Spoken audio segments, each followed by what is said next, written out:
POCSO protection of children against sexual offences. ఈ చట్టం 2012వ సంవత్సరం చిల్డ్రన్స్ డే నాడు నవంబర్ 14 నుంచి అమల్లోకి వచ్చింది. ఈ చట్టాన్ని ఎందుకు తీసుకొచ్చారు? 18 ఏళ్ల లోపు పిల్లల్ని sexual abuse, harassment, exploitation, pornography నుంచి రక్షించడానికి 18 ఏళ్ల లోపు ఆడపిల్లైనా మగపిల్లవాడికైనా ఇది సమానంగా వర్తిస్తుంది. ఇక్కడ కొన్ని సినారియోస్ కన్సిడర్ చేద్దాం. 22 ఏళ్ల అబ్బాయి, 16 ఏళ్ల ఒక అమ్మాయి ఇద్దరు మ్యూచువల్ కన్సెంట్తో రిలేషన్షిప్లో ఉన్నారు. కానీ చట్ట ప్రకారం ఆమె కన్సెంట్ వ్యాలిడ్ కాదు, ఎందుకంటే ఆమె minor. A minor's consent is not a valid defence. ఇప్పుడు ఆ అబ్బాయి మీద పాక్సో కేసు నమోదవుతుంది. సినారియో 2, 17 ఏళ్ల అబ్బాయి, 25 ఏళ్ల ఒక మహిళ ఇద్దరు రిలేషన్షిప్లో ఉంటే ఇక్కడ బాలుడు విక్టిమ్ అవుతాడు. మహిళ మీద పాక్సో కేసు నమోదవుతుంది. ఇద్దరు మైనర్స్ అయితే, ఇద్దరు మైనర్లు ఇష్టపూర్వకంగానే రిలేషన్షిప్లో ఉన్నా వాళ్ళ పేరెంట్స్ దాన్ని అప్రూవ్ చేయకపోతే ఎఫ్ఐఆర్ ఫైల్ అవుతుంది. ఇద్దరు మైనర్లలో ఎవరు పెద్దో లేదా ఆ అబ్బాయిని ఎందుకు బాధ్యుణ్ణి చేస్తూ అతన్ని బుక్ చేస్తారు. సినారియో 4, అమ్మాయికి 15 ఏళ్ళు ఉన్నప్పుడు సెక్షువల్ అబ్యూస్ జరిగింది. 10 ఏళ్ల తర్వాత అసాల్ట్ గురించి బయటపెట్టింది. ఇన్సిడెంట్ జరిగినప్పుడు విక్టిమ్ మైనర్ కాబట్టి పాక్సో వర్తిస్తుంది. పాక్సో చట్టం ప్రకారం పనిష్మెంట్స్ ఏ రకంగా ఉంటాయి?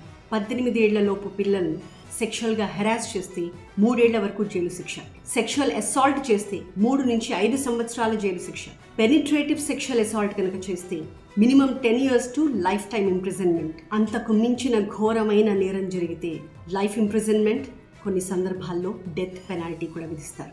ఇక్కడ చైల్డ్ పోర్నోగ్రఫీ రూల్స్ గురించి కూడా తెలుసుకోవాలి. మైనర్లకు సంబంధించిన అసభ్యకరమైన ఫోటోలు, వీడియోలు స్టోర్ చేసిన, తీసిన, షేర్ చేసిన వాళ్ళు శిక్షార్హులే. నేను జస్ట్ ఆ ఫోటోని ఫార్వర్డ్ చేశాను అంటే కుదరదు, శిక్ష అనుభవించాల్సిందే. ఫ్యామిలీలో గొడవలున్నప్పుడు, పిల్లల మీద తల్లిదండ్రుల పర్యవేక్షణ లేనప్పుడు, పిల్లలు ఎక్కువగా ఫోన్లకి బానిసైపోయి సోషల్ మీడియాకి ఎడిక్ట్ అయిపోయినప్పుడు, ఆన్లైన్ గేమింగ్, చాట్స్ ద్వారా స్ట్రేంజర్స్కి దగ్గరైనప్పుడు, సరైన పర్యవేక్షణ లేని ట్యూషన్ సెంటర్స్ అండ్ హాస్టల్స్ వద్ద, పిల్లలతో వెట్టి చాకరీ చేసే ప్రదేశాల్లో, పిల్లలు ఒంటరిగా ఉండాల్సిన పరిస్థితుల్లో పెద్దలకు తెలియకుండా పిల్లల్ని ఫోటోలు పంపించమని అడగచ్చు, బ్లాక్మెయిల్ చేయడం, మ్యానిపులేట్ చేయడం, లొంగ తీసుకోవడం, ఇలాంటివన్నీ జరగచ్చు. పిల్లల యాక్టివ్ డిజిటల్ లైఫ్ చాలా ప్రమాదకరం. ఖచ్చితంగా కట్టడి చేయాలి. పేరెంట్స్గా మీరు ఎంత బిజీగా ఉన్నా పిల్లలతో నేరుగా ఇలాంటి విషయాల గురించి మాట్లాడాలి, వాళ్ళకి అవగాహన పెంచాలి. ఈ పాక్సో చట్టం ఎంత కఠినంగా ఉన్నా సరైన ఎవిడెన్స్లు దొరక్కపోవడం, ఫాల్స్ కంప్లైంట్ అని చెప్పి ప్రూవ్ చేయడం, తప్పుడు ఏజ్ ప్రూఫ్ పెట్టి బయటపడడం, ఇలా రకరకాల వాదనలు వినిపించి బయటపడే మార్గాల్ని వెతుక్కుంటూ ఉంటారు చాలా మంది. మరోవైపు ఈ పాక్సో చట్టాన్ని దుర్వినియోగం చేసే సందర్భాలు కూడా ఉంటాయి. కుటుంబ కలహాలు, లవ్ బ్రేకప్స్, రివెంజ్ తీర్చుకోవడం కోసం కావాలని పాక్సో కింద అవతల వ్యక్తిని బుక్ చేయాలని ప్రయత్నించిన సందర్భాలు కూడా ఉన్నాయి.